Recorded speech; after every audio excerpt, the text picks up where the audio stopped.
It's DTS 167. On today's show, the Leviathan Raid. We'll talk about World's First in our feedback, the new Trials of the Nine game mode, competitive matchmaking getting a couple of tweaks, clan rewards, and of course the faction rally that begins next week. All that and more coming up.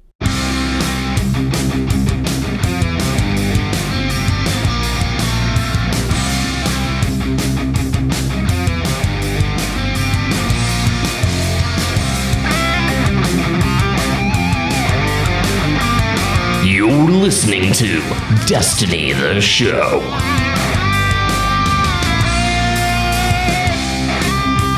What's good, everybody, and welcome to Destiny the Show, the Destiny News podcast to keep you, the Guardian, ahead of the curve in the world of Destiny. I am BBKDRAGOON, joined as always by my great friend Ditty. What's happening this week, man, in your world? Dude, you know, this week is fantastic, and it's the worst, because this weekend we are finally officially getting our puppy. His name is Whiskey. He is a cream-colored standard poodle, and he's going to be fantastic and super fun. But the downside is I don't get to play a lot of video games because I got to train the puppy, because you can't just give them an instruction manual and they'll understand it. So that would be amazing. Wouldn't that be crazy? But you did get a chance to sample the raid this week, though. Yeah, so we ran through it, and it was great. I got as much gaming as I did before we got the puppy, just because I knew I wouldn't have a lot of time afterwards. But man, what a raid they put together this time. Yeah, man, it is epic on a grand stinking scale. So this week, we're going to be talking about the Leviathan Raid, who got Worlds First, the clan. We're also going to talk about some competitive matchmaking tweaks that are coming down the pipeline. Later in today's show, we're going to talk about our feedback of the Leviathan Raid, but we will put that in the topic, and we'll warn you guys with spoilers, just in case there's members listening who haven't yet done the raid. We'll also talk about the Trials of the Nine, which was freaking awesome. Did a run yesterday with Azure, Shortcut, and Sassy, and it was just amazing. The new maps that they're introducing, and maybe some tips for players who never played Trials of Osiris in the original Destiny. Before we hop into the news, Ditty, I want to say a big shout out to all the new Destiny the Show listeners. We saw in the numbers there's some very awesome returning people and also plenty of new listeners. So if you're fresh to the show, welcome. If you're coming back, also welcome. Let's dive into the news.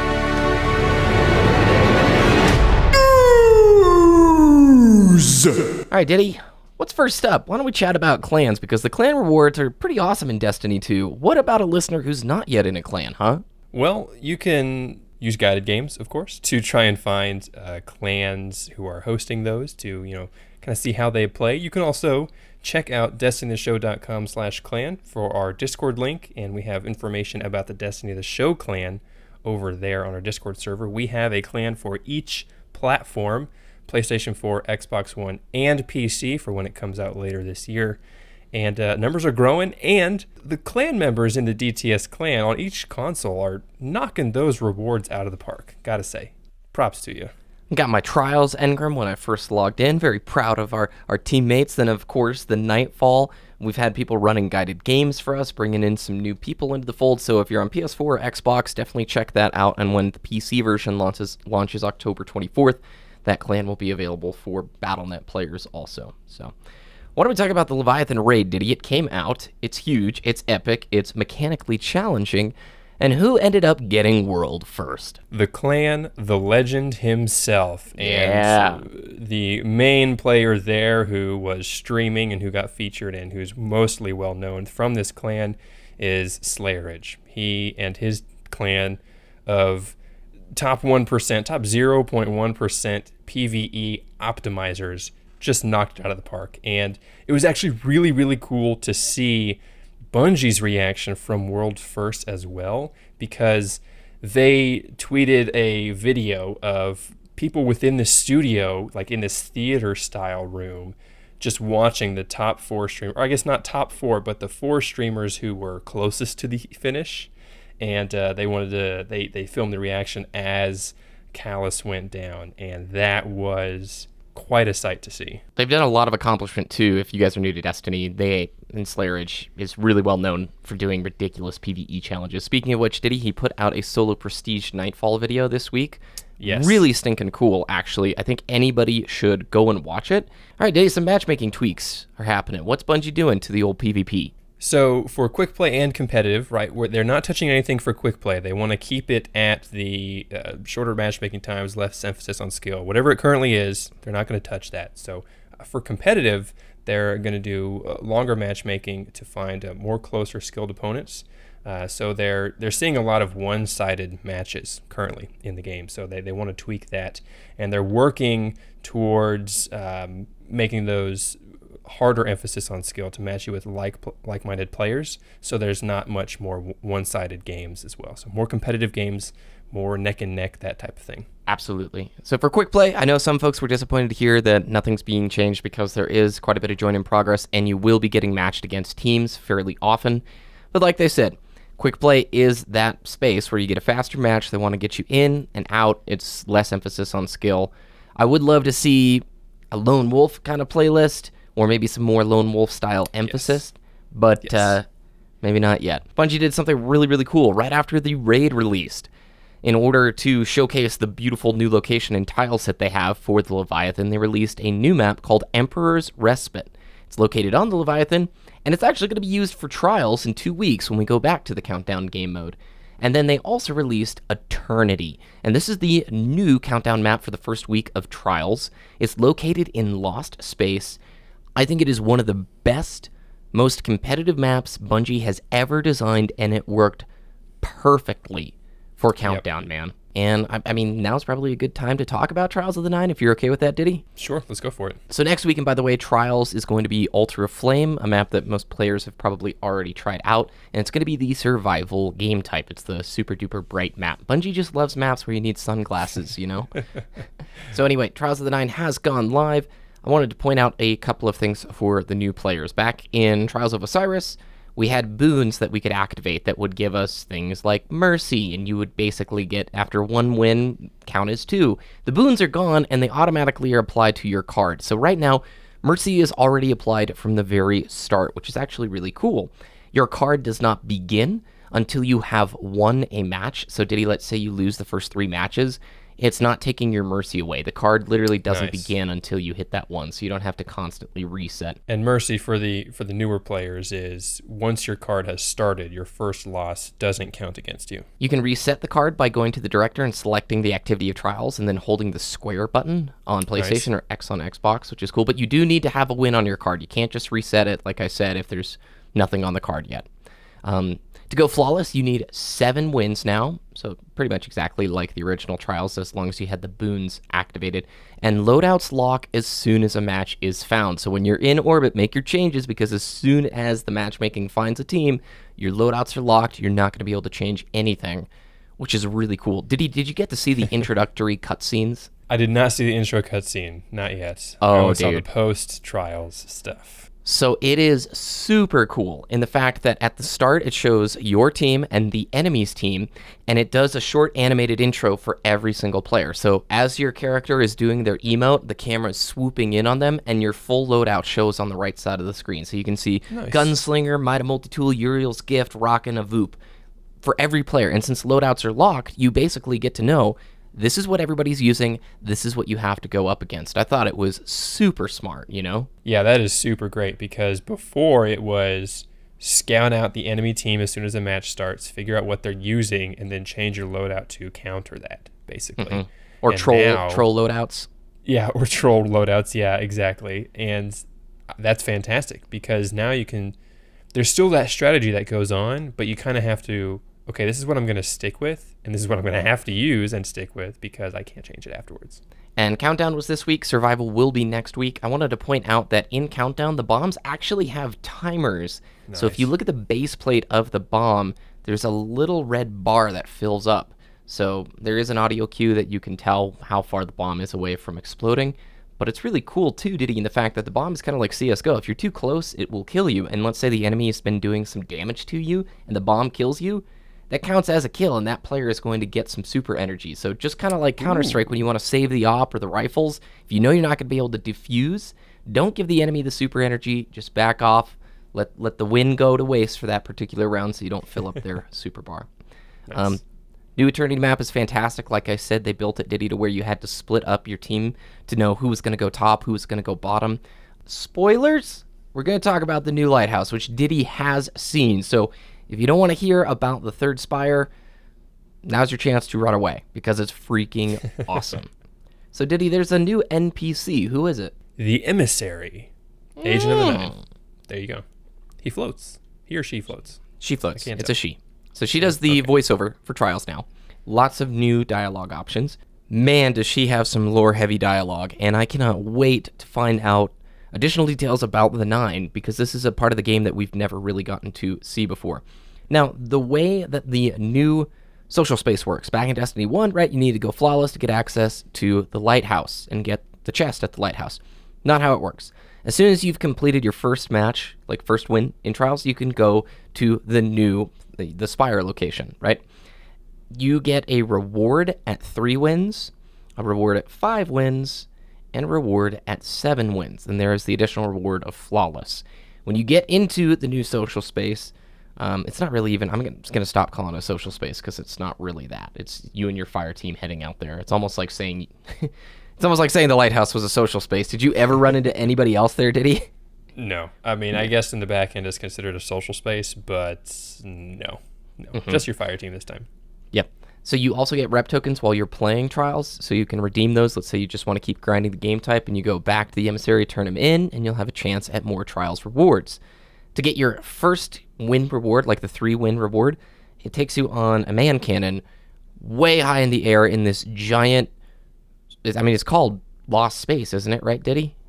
Yeah. We don't even... I mean, there's a black hole nearby. It's super white. The sky is blue. 5 wins, you go up further. Yes, she's huge once you get Flawless. So, right. 3 chests, 5 chests further up, 7 chests is further up. I'm saying chest, but you're just going to talk to the Emissary. And then if you go Flawless, you get to go into the giant spire. There's this purple goo. If you haven't gotten Flawless, it'll kill you. But if you have... You go down the purple goo into an ethereal space with a, like, spirit horse and an emissary who is, like, bigger than frickin' Oryx at the end of King's Fall. It's insane, dude. Just that surprise was enough to make Trials of the Nine this time around just that much more worth it, because they put so much more emphasis on participating in the activity and completing those rewards. And like you said, as you get those higher tiers, yeah, you kind of get the same amount of loot as previously. It's a little bit more, but it's better gear as well. It's not just like, oh, you got 5 motes of light for getting 3 wins. No, it's like you get a piece of gear, definitely. It's so accessible, yeah. You're just getting so much loot just for participating in the activity. You don't even have to go flawless to get good stuff. I mean, you get this stuff for just playing the game mode, and that is awesome. Yeah, if you guys get 2 cards to 7 wins, not even Flawless, I guarantee you will probably have virtually all the Trials weapons that you could want. It is very, very generous, like I said. And at the 7-win mark, you get to pick one of 3 weapons from the Emissary. Pick the auto rifle. It's insane. It's so good. A lot of the Trials weapons are good, but my goodness, the auto rifle is delicious. So I think they did a great job, Ditty. It's more accessible. People who play it are going to get rewarded, and it's going to be less punishing for those who don't get the Flawless, right? In Destiny 1, that really was the goal, get the Flawless, and you want that chest. And over time, they implemented more rewards, but this seems to be a much, I don't know, further along Bungie line of thought type deal where, hey, if you're going to play it, we're going to reward you. You're going to get great gear from this activity. So right, and your clan will as well. So as soon as some fire team from your clan gets Flawless or completes Trials, then you get that clan engram reward from Hawthorne. And turns out that that reward is actually only at 10 light, so you have to infuse it up.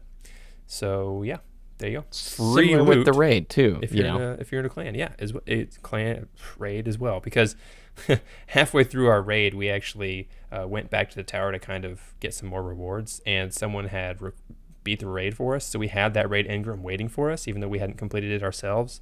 And someone on our fire team actually got one of the raid weapons, and it was just like, oh, haven't even finished, and I got some more loot. That's nice. I like that a lot. Yeah. I love the clan reward system. I do too. I think there's mixed feelings on it, especially for the hardcore players, where, hey man, you're just throwing gear at absolutely everybody. Should my clanmates really get this Trials weapon if they haven't even completed it? I land on the side of, as long as they keep progressing the game and giving us new end game challenging things to do, which I'm very hopeful they will, then I'm totally okay with it. And like you said, it's 10 light, so you have to infuse it. If you're already, if you're 260 light, you're going to have to throw something into it. It's not like you're getting a 290 drop from a clanmate. So, and here's a question. What happens when they add more raids, right? Is it just going to be one raid reward and it picks from the loot, like the loot pool expands to both raids? Or is it going to be like, here's a Leviathan raid reward, here's a next raid reward? That's interesting. I didn't think about that. I'm going to lead towards the former, where it's just going to be one and it expands the loot pool, which is, I don't know. We'll get to it when we get to it. Yeah. Hopefully expansion 1 coming this December. Tweet us your thoughts at Destiny the Show. Oh, on Twitter. We'd love to see you guys there. Follow us to be updated on when the latest show goes live. Spoiler warning in effect. We're heading into the topic to talk about the Leviathan raid.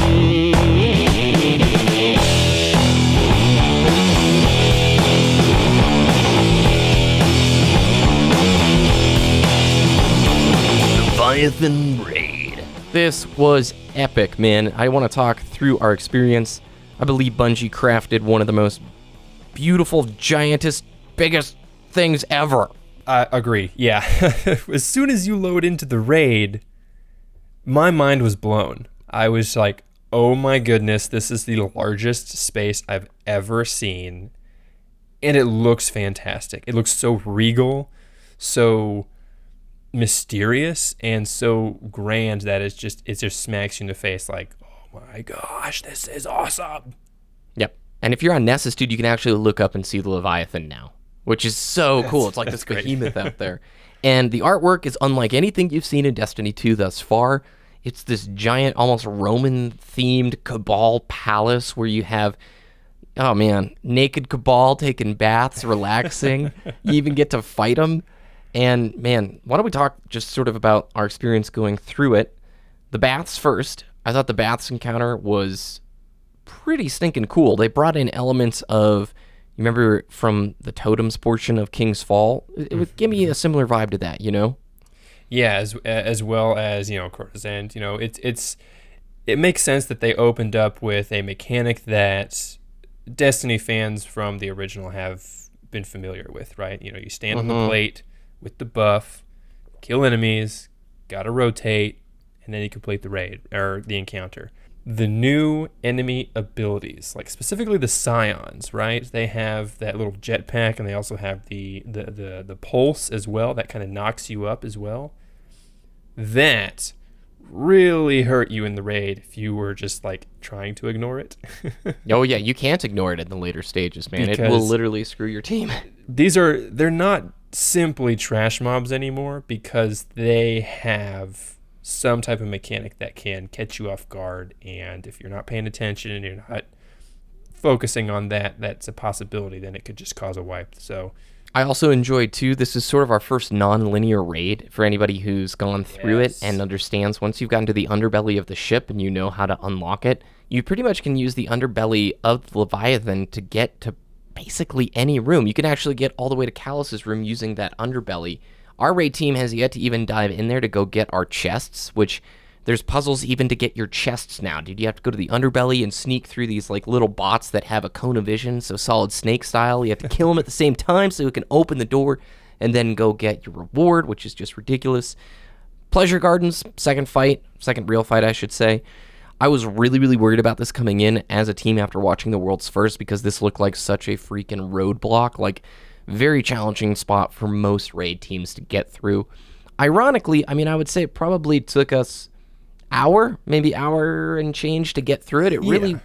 It was tough, don't get me wrong, but once we figured out what we felt like was the secret to navigating down on the bottom, which I won't share in case there's people who still have yet to sort of engage with it, it became a lot more approachable. But pretty cool fight that required a lot of coordination, right? Yeah, definitely. The coordination in this part of the raid, and just the fact that it's an evasion and sort of stealth mode version of an encounter, I thought it was brilliant. I really liked the direction they went here with this mechanic. And like you said, I agree. I was really worried about this one as well, because I think, honestly, this is probably the hardest encounter in the raid, because it takes so much communication and coordination from everyone in the fire team. And the timing is you got a nice window to complete the encounter, but the coordination and just the fact that you have to get from start to finish in that room a couple times, doing a couple cycles, I think that is going to be, if you're not communicating, if you don't have a mic, it's going to kill a lot of fire teams. LFG killer. This is the first LFG killer, and honestly, we'll talk about guided games as soon as we finish our impressions, but like this is going to be an incredibly difficult raid to run guided games with. I mean, it's mechanically challenging, the whole raid. So why don't we move on then to the Gauntlet, or as we like to call it, Game Show. Game Show. Probably one of the best like raid rooms I think I've experienced in a Destiny raid for teamwork. Everybody has a role. Everybody has a job. You have to talk and work together with your teammates. Who's shooting the top arrow, who's shooting the bottom. The runners have to be on point, and the timing was just tight enough across the entire thing, so it was gratifying when we finished. We also wiped by like a quarter of a second the first time we got to the final phase, but it just was very rewarding. I felt like I had something to do at all points. Yeah, 100% agreed. And we have... one of our fire team was streaming at this time. We have a pretty funny clip of them running out of ammo when they're shooting the arrows. There's just kind of like this brief pause, like, oh no, I don't have any ammo and I can't do it. And we got the red arrow, but that was just really funny part. And like you said, I'm just going to agree with you here. It's not a boss fight that you just have to DPS after a certain mechanic, right? It is a mechanically intensive puzzle, again, to complete this part of the raid, and I really like that. I don't like congregating in a single area and just DPSing a boss for 8 times throughout the raid. That's just not that exciting to me. This was exciting because, like you said, everyone had a job, everyone needed to be on top of their job, and the ending, when everyone comes together and participates in the game room, that was just like, it's a literal victory lap, right? Yeah. But it's tense too. You're like, who's gonna get that? Who's gonna get that? You get that. Jump over that there. Yeah. That's my favorite room in the raid. Moving on to Callis. Callis is an interesting fight. Again, you have to divide up. You have to have a ton of communication, a lot of teamwork. It pretty much lets you have as many damage windows as you want until the enrage at the very end. So I think that's nice. I won't lie to you though, Ditty. From a network perspective, we had so many problems and bugs with the, I don't even know what we called the teleportation room Star Fox because Callis looks a lot like Andros from the end of Star Fox 64. A lot of bugs and junk that happened out there, but still a pretty cool fight. And again, mechanics. That seems to be the theme of the Leviathan. They could have gone a more Vogue or Crota's End route, but instead, it definitely feels like a King's Fall sequel to me, where this is epic, big, mechanically challenging. What did you think of Callis? I thought Callis was a very smooth fight, right? There was not, once you figure out the mechanic, right, obviously, any fight's going to be very easy to do, and it just takes coordination at that point. But I think the steps to actually get to the DPS window and then the actual DPS windows themselves, I thought it was actually it made a lot of sense, because it incorporated pretty much every mechanic that the raid had taught you up to that point. So I thought that was really nice. I'm going to agree with you as well. This just seems like a networking nightmare, because we know Destiny 2 has a hybrid networking system, and we know it wasn't going to fix all the problems, but like with King's Fall, the Oryx fight, right? There's just a lot of stuff going on, and because they didn't have the dedicated physics server that Destiny 2 has, the networking there was just not great. Same thing seems to be happening here, and I was actually thinking about this after the fact. It almost seems like, since there's 2 teams in 2 different instances, essentially, the Callis room and the Star Fox room, it's almost like I don't know if they're on the same physics server or they have 2 separate physics servers there. It just seems like it's more networkly complex in that specific fight than the rest of the raid. And that causes a lot of issues. And yeah, we lost a lot of runs because of things that weren't our fault. Just we were doing everything right, except for like when you're in the Star Fox room. I don't think you were one of the runners there, but when you're having to kill the Scions, like the last one, it would not spawn. So I would just fly through and cause a wipe, because I couldn't do the mechanic to prevent the wipe because it didn't load, and that was just super frustrating a lot of the time. But we eventually got it done. So be warned, if you're not on the greatest connections or if you're spread across the world, that could be challenging. Okay, so Guided Games comes out for the raid Tuesday, September 26th. Both Ditty and I really like this raid, but I will warn you, man, Guided Games is going to be absolutely brutal. So if you are somebody who's going to be a seeker, do yourself a favor, have a mic, and start watching raid guides now to learn the encounters. This is one of those things, if you don't know the encounters, you're going to have a heck of a just challenging time. I know there's raids that are great to go blind into, but this one, especially if you're going to be a seeker, do your homework, learn about the fights, and that'll hopefully make it a smoother experience. Because I'm just saying right here now, Ditty, I have very little interest in running Guided Games for this one, because even with our crew, it was like a 4.5-hour experience to get through it, and we knew pretty much most of the fights. So yeah, exactly. And it comes down to that communication and coordination, because Guided Games hosts, I'll say this as well, because this raid is so mechanically or communication dependent, probably have a little bit more patience this time around, at least the first couple weeks. But that's a good point.